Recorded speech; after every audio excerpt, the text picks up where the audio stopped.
Kia ora tātou, Jazz here from Navigating Native. I'm aware that this is not the ideal environment. I'm in my brother's spare room in Brisbane currently. My niece, who turned 10 on Saturday, has lent me her little microphone. Isn't this the cutest? It's like my little one that I had at home that I forgot I had. Anyway, we're out of our normal environment, it's whānau, but kei te pai. We're all still here and still living our life. And I really just wanted to utilize this time to kōrero with you all about relationships in the workplace. And most importantly, we're going to start at the beginning uh, with first relationships, actually. This video is not going to be edited either, so you're going to get all the ands and the ums and the Emmy guides and all the things, so just have to bear with me, excuse me. And I'm just currently holding my phone on a wee tripod, also courtesy of my niece Charlotte. So, ngā mihi, darling girl. So, I think it's important to start at the beginning with relationships because to understand how we relate and why we relate the way we do, we should always go back to the beginning of te whānau. And first relationship to me is most important. And also today is a very special day for me. It is the anniversary of my mother's passing. And I want to honour her in this kōrero because you will see as it unfolds how she relates to it. Today's her 25-year anniversary, actually, since she passed away. 21st of July 2000 she died, which was extremely sad, as you can imagine. And yeah, I want to speak from my heart today. I really want to honour her, but I also want to honour what I've learned about our very first relationships, e te whānau. Yes, I do. And if you see me doing this, right, I'm pausing because I've got notes here on this wee little app teleprompter just to prompt me so I can not forget things, because I tend to forget some things. Sometimes I've just put some words there for us today, te whānau, okay? So if you see that, that's what I'm doing. And I kind of hope this mic's okay and not too loud, because I'm just not going to stop and check it. I'm just raw dogging it today. We're just going hard. We're just going hundy. And because I want to get this up today, and currently it's 9:19 p.m. I'm aware that it's 11:19 p.m. in New Zealand, but I'm not there. I'm here. So I'm just taking the time from here. Sorry. Excuse me, te whānau, sorry. So, yeah, as I've been exploring this kōrero around relationships, right, at home and in the workplace, and with ourselves, first and foremost, I keep coming back to this question, excuse me, which is, what was my first experience of connection, and how does it shape how I relate now? I know, cool, it is very triggering, FYI. maybe for you, maybe not. This is a personal story, but it's also a universal one, and so maybe you might connect, you might resonate, and I invite you to reflect as we go. So as I begin this kōrero about relationships and how they influence others and our impact in the workplace experiences, I, just as I did say before, I have been asking myself this really important question. What was my first relationship? It's not who you think it is, by the way. And how does it inform the relationships I have now? Sorry if this is going to be extreme close-up, but I think it is. So I'm reminded that my first ever human relationship, this may not relate to you, but I feel like it will relate to a lot of us. My first human relationship, like most of us, was with my mother. Yes, my mummy. My mother. I realise some of us might have a different opinion about that, and that's kei te pai, is whether we choose to acknowledge it or not, this relationship is where most of us learned connection, where we first learned connection, right? I need to start learning to stop saying right, because it sounds really weird. I always cut it out, but today we're not cutting it, so here we go. So with this being the place that we first learn connection, it's where we first feel we first feel e te whānau, I know there's that F word, and begin to make sense of ngā kare aroto. So if you haven't heard of that kupu before, that collective of words, our emotional body, so our feelings pretty much. From that very first connection, we learn, we absorb, and we also develop conditioning. We get conditioned into a way of being and feeling and thinking. We also have like programs instilled in us, much like a computer, they have programs. So do we as humans. I know, weird, eh? And we also develop strategies around how we do things, how relationships work, and who we are within them. So that mother-child relationship is really one of a varied experience, as we know. But it's also very integral to how we relate in relationships for the rest of our life. The rest of our lives. Often, as innocent child, we're really shaped by every experience. My wrist is getting sore.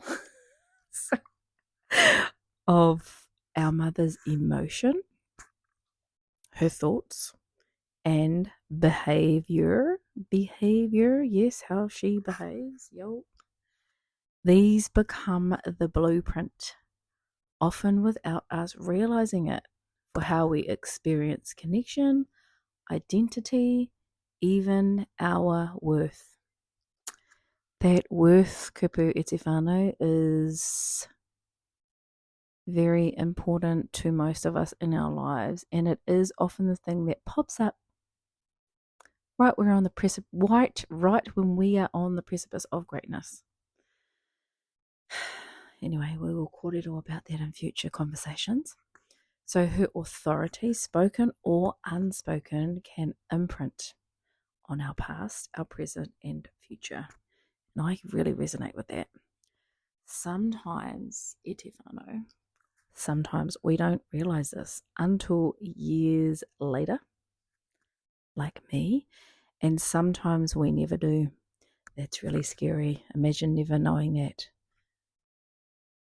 Maybe you're today years old learning that, and kei te pai, no mai hara mai, I'm so glad you're here. If we zoom out and consider our greater mother, Papa Tuanuku, our relationships, not our relationships, her relationships with her many children, our atua, or our guardians, gods, reflect the same dynamics that we experience today. This also brings me to remember, I always talk about this whakatauki, if you've watched my other videos you would have heard me say it, but it's just so true. Ka mua, ka muri. So this whakatauki means to me that our past has much to teach us about our future. There's also kōrero, it's with our eyes looking back as we walk into the future. It's the same e te whānau, really. It just depends on your own interpretation of that. But that's mine, is that the past holds so many taonga and keys for our future. So our relationship with Papa Tuanuku is one of reverence, of aroha, of mana. We understand that what we give to her, she returns in kind. And if you haven't heard of this before, e te whānau, this is literally kaitiakitanga in action. So it's the sacred reciprocity of giving and receiving and giving. Isn't that a great action when it's actually happening? Like if you think about a relationship where reciprocity has been on, it has been beautiful. It has been amazing. Like I think of one of my really beautiful friends. I call her a best friend because she has taken the time to learn me and she understands me. And so, yeah, what I believe I give to her, I receive from her too. Like it's this equal reciprocity, and it is stunning. It is like you literally feel seen and you feel heard and you feel loved. So I have that in a very beautiful friend of mine. So truly grateful. I hope you too have experienced this reciprocity that I'm talking about. So So with Papa Tuanuku, we look after her. And actually, e te whānau, we honour the experience for the privilege that it is, because it is a privilege to be a kaitiaki of Papa Tuanuku and her back to us. She reflects back to us what we need. Did you know that? If you didn't know, you do. She reflects back to us what we need through healing, through the various taonga that we can discover with her, in her, on her, and the various tohu. Also don't forget te tai ao, that's part of Papa Tuanuku, the environment, So, there's another word for te tai ao. My Bessie Boo did tell me that could be, but I've forgotten it right now. It's tai something. Anyway, someone might know it, pop it in the comments. Ngā mihi. So if we're willing to be present and pay attention and focus on what truly matters, those tohu are all there for us. But that is being aware, right? Okay, so let's go back to my mama and that kōrero. So I know that I was conceived in 1979 in the heart of Taurus season, likely the result of her birthday celebrations. Given that her birthday's on the 11th of May. So in what I'm calling that sacred incubation space, gosh, I hope I'm not talking too loud in here, the kōpū, so the womb, beautiful, beautiful name, the kōpū. It's also the ingoa for the Venus star, just FYI. I began to feel the world before I could name it through ngā kare āroto. Do you remember what that means? Emotions, emotional body, and immersed in the indigo depths of her womb. In that, space, I felt sadness and joy, loneliness and connection, self-worth and insignificance, playfulness and pain. I learned not by words but by immersion what life feels like. So e te whānau, those early imprints would stay with me as I grew. And now as I evolve, I am learning to unlearn, to remember, to reclaim what is true. As I grow and as I've grown, I've learned to forgive, to let go, and to heal. All very important parts, components of being in relationship, right? That pause on there. I've come to know that our power lies in what meaning we give to the events of our lives. And I truly mean this. Okay, so this is that whole kōrero you might have heard. Oh, they did this to me. They made me feel this way. That is, I suppose, a negative way to have an experience or to respond to an experience. So what I mean by this is that I've come to know what power lies in what meaning we give to the events of our lives, and whether they define us or refine us is literally in how we respond in interactions and in moments. Because I have learned over my life that this is the only thing I really have control over, is how I respond in any given moment. It has the power literally to change our trajectory. I'm not saying the things that happen to you are right or good or justified at all, but what I'm saying is we have a choice about how we respond in those situations and what those experiences actually mean for us. So when we remain conscious of this and choose what nurtures our oranga, our well-being, we remember that we are capable of change. We become accountable for our part, even in situations we once believed we had no agency in.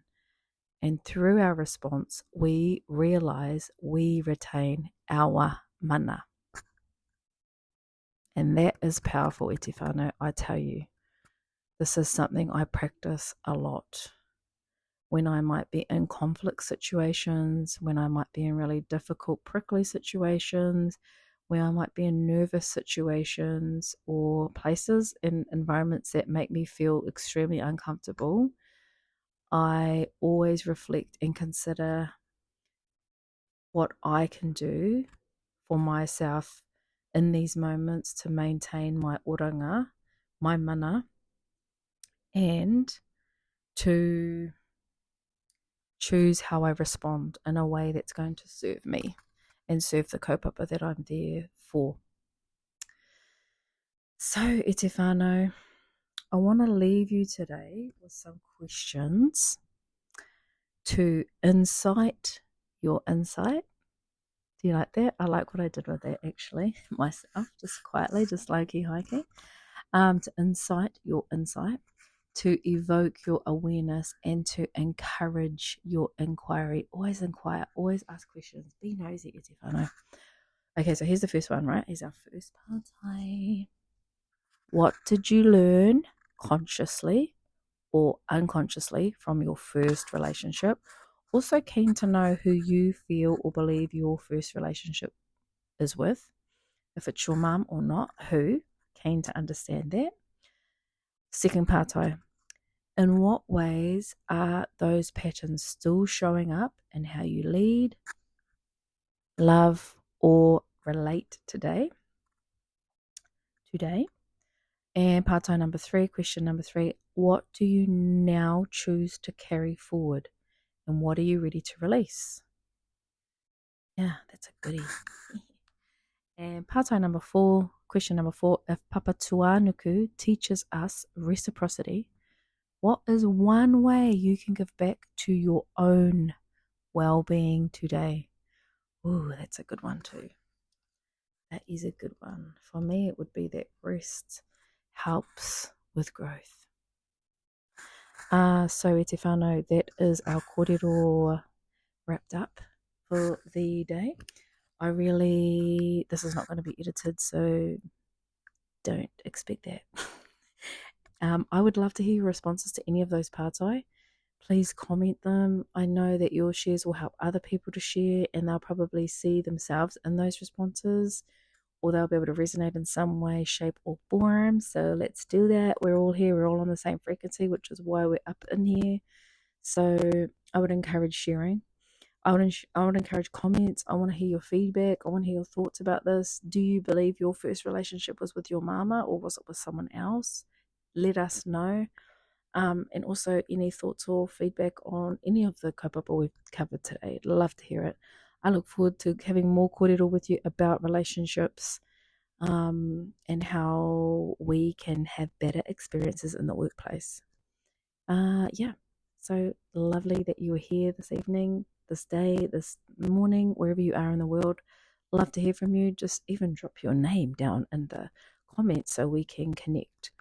And yeah, thank you so much for being here. He mihi nui kia koutou. Big awhis and aroha and love to you all. And I'll see you on the next video. Ka kite.